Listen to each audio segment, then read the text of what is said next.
สบายดีมื้อนี้สิมารีวิวกระปุก กระปุกแต่ว่ารีวิวกระปุกคือแต่ว่ายังบ่ได้เก็บเงินหลายเนาะเพิ่งเริ่มต้นปี2019มันอาจสิสายเกินไปเนาะสำหรับคนอายุแบบหลายแล้วนะแต่ว่ามันบ่มีหยังสายเกินสำหรับการที่เฮาอยากออมเงินเนาะอันนี้ได้เงินเป็นเงินเดือน อันนี้มาเฮ็ดเวียกอยู่ไทย แต่ว่าได้เป็นเงินเดือนเนาะบ่แม่นรายวัน มันการเก็บมันก็ยากอยู่ แต่ว่าเราก็ต้องพยายาม และสิรีวิวให้เบิ่งเนาะว่ากระปุกใหญ่นี่คือหยัง กระปุกใหญ่นี่บ่เต็มเนาะเพราะว่าหาก็ใส่ไป เริ่มต้นจากเดือนหนึ่งเดือนมังกร2019เนาะเริ่มต้นเริ่มสิอ้อมเป็นจริงเป็นจังเมื่อก่อนก็สิอ้อมแบบธรรมดาแต่ก็เอาไปใส่เพราะว่าอันนี้มันยกได้เนาะมันเป็นลูกกุญแจมันเปิดได้ แต่ว่าอันนี้ก็คือสมมติเรามีเงินออมไป แต่ว่าถ้ามีเหตุจำเป็นเราก็ต้องเอาออกมาใส่ได้แต่อันนี้ก็ซื้อมาใหม่อันนี้ซื้อมาใหม่ก็อันนี้ก็ถือว่าเอาไว้สำหรับเงินเดือนกับบ่แม่นว่าหลายเขาจะหักประมาณ 10% ของเงินเดือนเอาเข้ามาในนี้ก่อนเฮาได้เงินเดือนมาเนาะก่อนเฮาสิเอาไปใส่จ่ายหรือว่าค่าอีหยังก็ตามเฮาหักออกไปก่อนจำนวนหนึ่ง 10% ของเงินเดือนเฮาจะใส่ในกระปุกนี้อันนี้ก็จะเป็นเหรียญบาทเหรียญ1 บาทโดยเฉพาะอันนี้มันมันกว้างหลายเนาะเฮาสามารถเอาอีหยังหนีบออกมาได้สำหรับคนเก็บเงินบ่อยู่นะถ้าเหรียญบาทเฮาก็จะบ่ค่อยอยากเอาออกมาปานใดนะถ้าเหรียญ10มันจกง่ายอันนี้เหรียญบาทเฮาก็จะแบบมันต้องใช้หลายเหรียญเราจะเอาไปซื้อนะเฮาก็เลยบ่จำเป็นเฮาก็จะบ่เอาออกมานี่นะอันนี้สำหรับเหรียญ10คือปิดอย่างมิดชิดถ้าจะแกะที่ต้องหาอีหยังแบบมีตัดเนาะมาตัดออกมันจังสิออกอันนี้ก็เก็บได้ประมาณนี้ประมาณ1 ส่วน1 ส่วน 10 1 ส่วน 10% เก็บได้เท่านี้อันนี้สำหรับเหรียญ5กับเหรียญ10เนาะเขาจะเขียนไว้อย่างดีว่าเหรียญ5กับเหรียญ10กับเหรียญ5อันนี้จะแม่นโซ่เพื่อลูกอันนี้เก็บเพื่อลูกมันจะได้มีความอดทนเฮ็ดให้เราเก็บอยู่เฮาบ่อยากแกะมันสำหรับ10% ของเงินเดือนนี้เฮาจะเก็บไว้อันที่มิดชิดเนาะเพราะว่าถ้าเฮาจะแกะได้ก็ต้องทุบเท่านั้นอันนี้ก็เป็นความเห็นให้มันเป็นความยากสำหรับเฮาที่เก็บเงินยากหลายนะบางทีเฮาก็แบบบ่จริงบ่จังกับการเก็บฮะสำหรับบางคนเขาก็เก็บได้หลายอยู่บางคนก็ดีใจนำที่เขาเก็บได้เนาะแต่สำหรับอันนี้เนาะเจ้าของเองนี่เก็บยากที่สุดเก็บบ่เป็นจริงเป็นจังเก็บมากก็เอาไปใส่เบิดเพราะมันเปิดได้แบบนี้เนาะมันเปิดได้แบบนี้เฮาก็นั่นยากเฮาก็เก็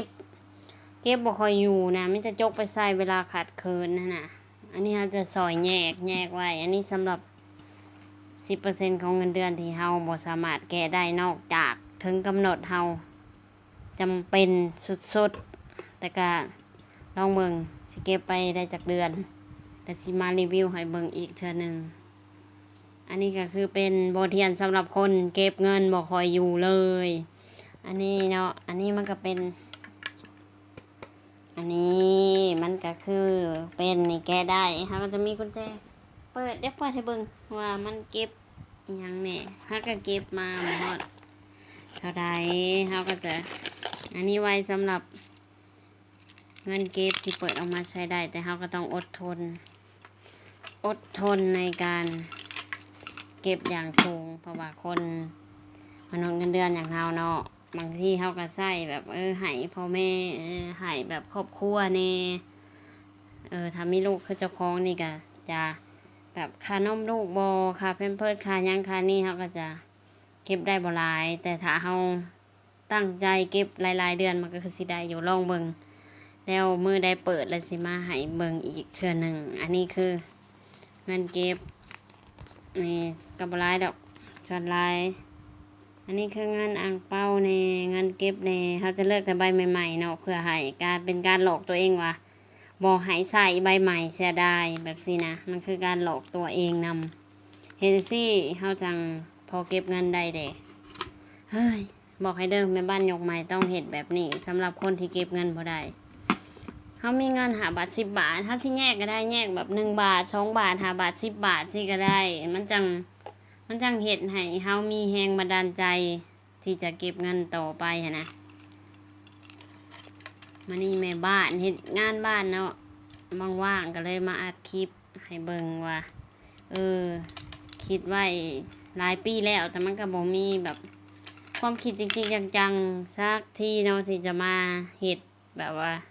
เก็บเงินเป็นจริงเป็นจังนะแต่พอได้เฮาลงมือแล้วเฮาก็รู้สึกว่าอันนี้คือแรงบันดาลใจส่วนหลายกับลูกก็เป็นแรงบันดาลใจเฮ็ดให้เฮามีกำลังใจที่จะเก็บเงินไปได้เฮาก็ต้องหาคนที่เฮาแบบฮักที่สู้ว่าเพื่ออนาคตของเขาเนาะมันจะเป็นพ่อแม่ครอบครัวหรือว่าคนที่มีลูกก็ต้องหาลูกหลายๆให้เขาเป็นกำลังใจให้เฮาเนาะให้เฮามีแรงที่จะเก็บเงินแล้วก็การรีวิวก็มีแต่เท่านี้แหละอยากให้เบิ่งว่ามันอาจสิบ่ได้หลายเนาะเฮามีมื้อแบบเวลาเฮาไปตลาดเนาะมี5 บาท10 บาทอีหยังเฮาก็เอาใส่ได้จอดไปตามเฮามีเท่าใดเฮาก็ใส่เท่านั้นถ้าเฮาบางทีเฮาก็เรียนเอาไปใส่กระเป๋าไว้ก็มันก็บ่มีประโยชน์หยังเนาะเก็บใส่นี่เห็นหยังได้มันก็สิเป็นอย่างน้อยมันก็เป็นแรงบันดาลใจให้เฮาได้ฮู้ว่าอย่างน้อยเฮาก็มีเงินเก็บเท่านั้นแค่นี้นึกมาทีใดเฮาก็รู้สึกว่ามีกำลังใจเฮ็ดเวียกเนาะเพราะว่าเฮาบ่ฮู้ว่ามื้อใดเฮาสิหยุดเช้าเฮ็ดเวียกมันอาจสิมีเหตุจำเป็นเฮ็ดให้เฮาได้ออกจากงานแล้วเก็บไปกลับไปอยู่บ้านเฮาก็บ่มีเงินเก็บเลยเพราะว่าเฮาก็มีภาระหลายหั้นน่ะถ้าเฮาบ่ทยอยเก็บแบบนี้เฮาก็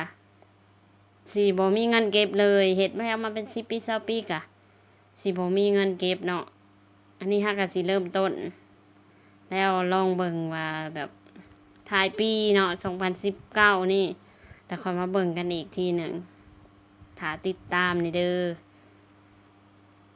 กดไลค์กดติดตามให้แด่เท่านี้ล่ะ